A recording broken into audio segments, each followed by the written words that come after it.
On today's 2-minute checkup, the GLP craze, Ozempic, Wegovy, Rybelsus, chances are you've heard about them and maybe even considered them. Should you be taking these diabetes drugs for weight loss? I'm going to give you the ins and outs so you can decide. The 2-minute checkup with Dr. Dave. So these all have exploded in popularity. Ozempic, Wegovy, Mounjaro, and the pill pharma's Rybelsus. We call them GLP-1 agonists.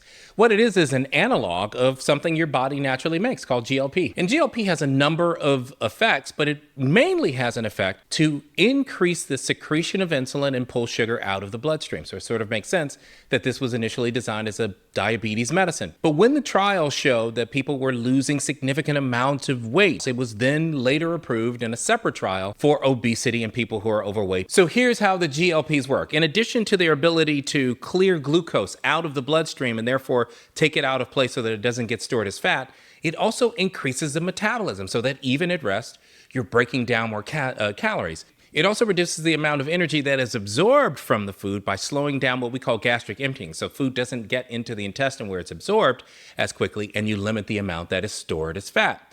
And then the other thing, and I think this is the breakthrough, is that it decreases the appetite by manipulating hormone ghrelin, which is the hunger hormone.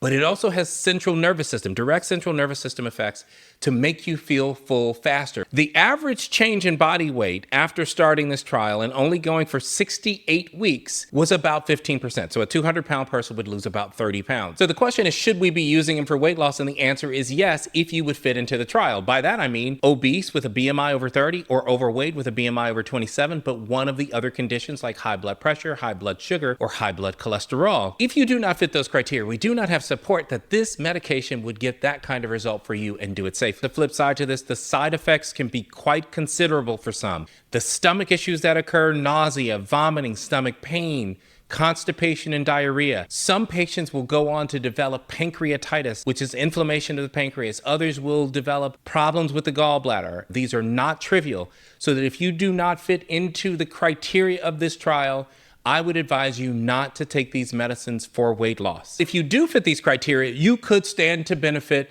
to lose the weight and do it safely. And why do I say could? Because there is no panacea to obesity and weight loss. You still have to develop and execute a strategy for increasing your exercise. You've got to work harder and decreasing the calories that you take in.